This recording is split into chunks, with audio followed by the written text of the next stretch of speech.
भाजपा भी कह रही है कि अगला नंबर दिल्ली वेजर्स का है। आपके जो वाइस प्रेसिडेंट है पार्टी के, वो भी लगातार कह रहे हैं कि हम करेंगे। कि पिछले 10 साल से भाजपा की सरकार, 10 साल में भाजपा ने डेली वेजर्स को कितनी बार आश्वासन दिया। भाजपा जी के जो भाजपा के प्रेसिडेंट साहब हैं, वो कितनी बार एलजी साहब के पास लेके गए। अगर वो आज आश्वासन दे रहे हैं तो इन 10 सालों में उनका काम क्यों नहीं किया। हमारे समय में इतने लंबे एजुकेशन में नहीं थे। जैसे जैसे हो रहा था, जैसे जैसे सरकार की रणनीति बदली थी, वैसे वैसे उनका काम हो रहा था। तो उनके सामने हर कोई नौजवान, हर कोई डेली वेजर सड़कों पर है। तो मुझे ये समझ नहीं आ रही अब वो झूठे वादे देके किसको बुसला फिसला रहे हैं। की राजनीति की बात करें तो बड़े सारे इश्यूज जो थे वो गरमाए हुए थे, जिसमें डेली वेजर्स का इशू हमने आपसे लगातार बातचीत की।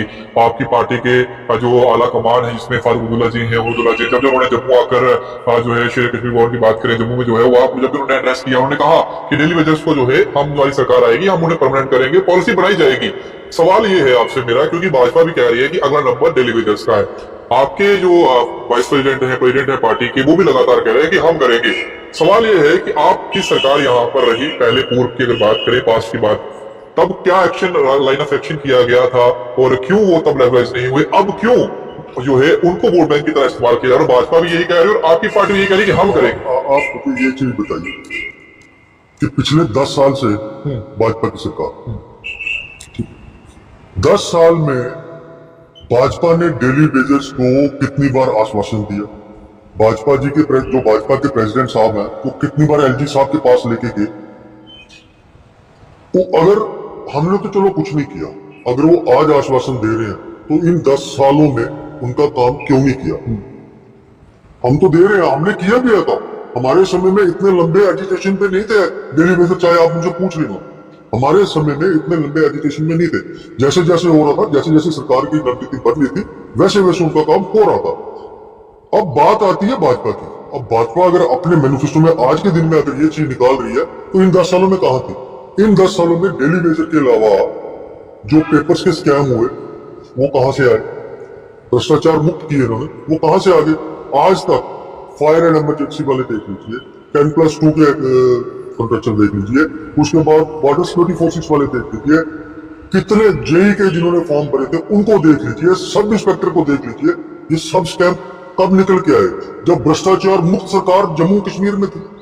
तो उनके सामने हर कोई नौजवान, हर कोई डेली वेजर सड़कों पर है। तो मुझे ये समझ नहीं आ रही अब वो झूठे वादे देके किसको बुसला फिसला रहे हैं।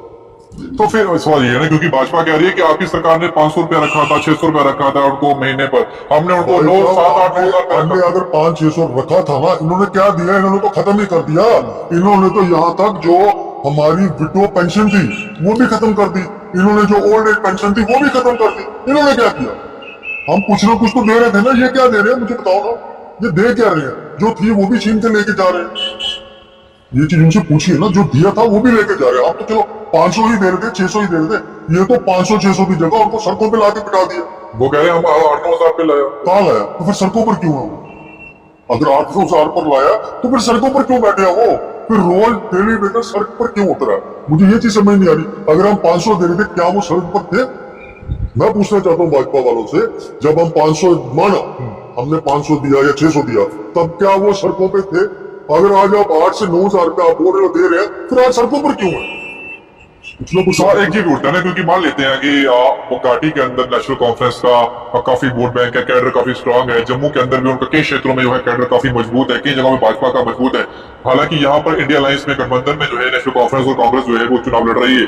एक सवाल ये उठता है कि केंद्र में जो है अगर कांग्रेस या इंडिया अलायंस की सरकार नहीं बनती और वहां पर एनडीए अलायंस की सरकार एक बार फिर से आती है, सर्वेइंग में दिखाया जा रहा है, जो नेशनल कैमरास पे चल रहा है या फिर मीडिया रिपोर्ट्स में चल रहा है, तो फिर एक बार फिर से जो है दिल्ली में धोखा हो गया, क्योंकि वहां से अगर मान लीजिए 4 सीटें या 6 सीटें जीत जाते हैं यहाँ से, तो फिर आप किस तरीके से यहाँ पर जो है किस तरीके से उनको रेगुलेशन की पॉलिसी उनकी लाएंगे और कैसे उनको रेगुलाइज करें? देखिए, हम अपना उम्मीदवार किस लिए चुनते हैं? अपनी आवाज को सरकार तक पहुंचाना।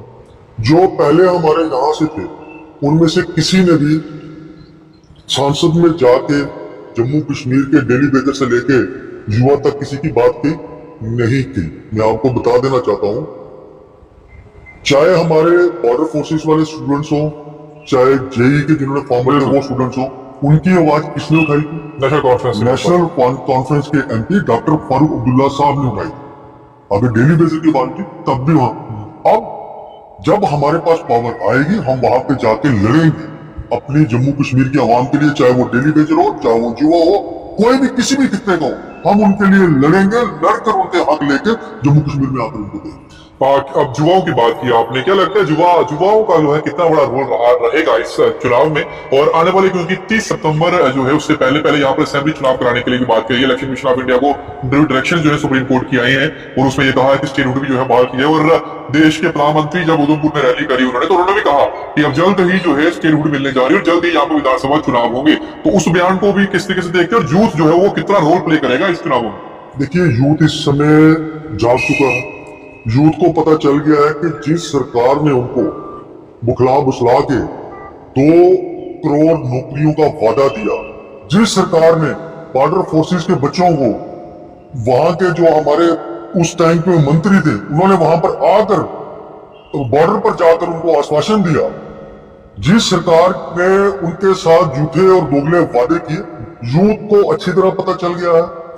जम्मू कश्मीर के हर एक तबके के साथ साथ जम्मू कश्मीर की बाहर की आवाम को भी उनके बारे में पता चल गया है।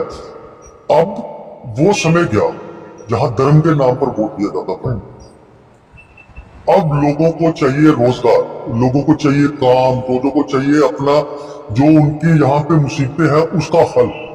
अब वो चीजें खत्म हो गई। हिंदुस्तान, पाकिस्तान, राम मंदिर, दूसरा मंदिर, सब हर एक धर्म की हर कोई बंदा इज्जत करता है, हम भी उससे ज्यादा इज्जत करते हैं। पर हम तो यही कहते हैं कि मजहब के नाम पर लोगों को बेवकूफ ना बनाया जाए, काम किया जाए, और वो काम अब आने वाले दिनों में होगा और इंडिया अलायंस करके आपको दिखा। आखिरी सवाल मेरा आपसे ये रहेगा, अमित शाह जी का जब यहाँ पर संबोधन हुआ जम्मू में, आपने सुना होगा एड्रेस उन्होंने जो किया, देश के प्रधानमंत्री जो एड्रेस किया वो भी सुना होगा। तीखे वार थी नेशनल कॉन्फ्रेंस पर, तीखे वार थे पीडीपी पर, यानी कि जो यहाँ की जो कश्मीरियत की जो पार्टी है, जो कश्मीर अलायंस जो पार्टी है, उन पर सीधा वार किया गया, कांग्रेस पर भी वार किया गया और ये आरोप लगाया गया, एक बार फिर से ये कहा गया कि जो पाकिस्तान प्रेम रहता है इन पार्टियों का, जो पाकिस्तान का राग लागती हैं ये पार्टियां, जो यूथ के हाथ में नौकरी की बजाय पत्थर दिए गए इन सरकारों ने, इनके लोगों ने दिए, परिवारवाद इनके अंदर है, पहले पिता रहा फिर बेटा रहा, पता नहीं आगे कौन आएगा कौन नहीं आएगा, ये तमाम आरोप लगाए गए। और ये कहा गया कि अब जो है कहीं ना कहीं डेवलपमेंट, अब कहीं ना कहीं जो युवाओं को पत्थर हटा के हमने जो है उनको नौकरियां दी, अब हमने जो है शांति वहां पर रखी, जो आतंकवाद है वो इनकी सरकारों ने बढ़ाया, हमने जो है उसको खत्म करने का प्रयास कर रहे हैं। तो यानी कि आप जो है वो नेशनलिज्म जो है आपके अंदर कम है कहीं ना कहीं और हमारे अंदर ज्यादा, ये कहने का सीधा प्रयास है। मैं आपको ये चीज बता दूं, उनसे ज्यादा नेशनलिस्ट डॉक्टर फारूक अब्दुल्ला साहब, ये आप कैसे जिन्होंने कहते हैं? आज तक हर जगह सबसे पहले मीडिया में फाइनल होता है कि आज फारूक साहब ने राम वचन गा दिया, आज फारूक साहब ने भारत माता की जय कर दी। नेशनलिस्ट कौन है, एंटी नेशनल कौन है, ये अलग बात है। रही बात आपकी परिवारवाद, हाँ। तो उनको क्या जरूरत आन पड़ी थी पीडीपी से सरकार बनाने की? हाँ। तीसरी बात, आपने बोला उन्होंने डेवलपमेंट की, अगर डेवलपमेंट की तो आपने उम्मीदवार क्यों नहीं खड़े किए? आपको, मुझे पता है कि मैंने आपका काम किया है, मैं आपके पास जाऊंगा, आप मुझे कुछ ना कुछ किसी न किसी तरह अच्छे तरीके से बात भेज के, अगर मुझे पता है मैंने आपका काम ही नहीं किया तो मैं किस मुंह से आपके लेके जाऊंगा? ये छोड़ दीजिए, ये सिर्फ झूठे वादे हैं। वही मैंने आपको बोला, लोगों को बेवकूफ बनाने का। अब वो समय खत्म हो गया, जनता जाग चुकी है, यूथ जाग चुका है, डेली बेजर भी जाग चुका है। अब आने वाले समय में 4 जून को ये पता चल जाएगा कि किसके हाथ में क्या होगा, किसकी सरकार होगी, किसके सिर में ताज। चलिए बहुत बहुत शुक्रिया अमन जी हमारे साथ बातचीत करने के लिए। National conference youth president district Jammu की बात करें तो तेजिंदर सिंह अमन जी हमारे साथ बातचीत कर रहे हैं और साफ तौर पर जो सवाल थे जिन पर चर्चा करना काफी जरूरी था इस समय, क्योंकि अब तो हालांकि जो फेसेस आगे इलेक्शन होनी है वो घाटी की जितनी भी सीटें हैं वहां पर चुनाव होने हैं, वहां पर वोटिंग होनी है, लेकिन ये जो 2 सीट्स हैं इन पर जो है उन्होंने अपना रुझान जो है वो साफ तौर पर रखा है और अपनी बात जो है वो बड़े बेबाक तरीके से रखी, जिस तरीके से वो रखते हुए हैं और डेली वेजेस के लिए साफ तौर पर कहा है कि हमारे ही मेंबर पार्लियामेंट ने पहले भी आवाज बुलंद जो है सदन के अंदर जो है वो की थी और एक बार फिर से हम जीतेंगे और जीत के पहुंचेंगे सदन में और उनका हक जो है वो लेकर आएंगे। आपको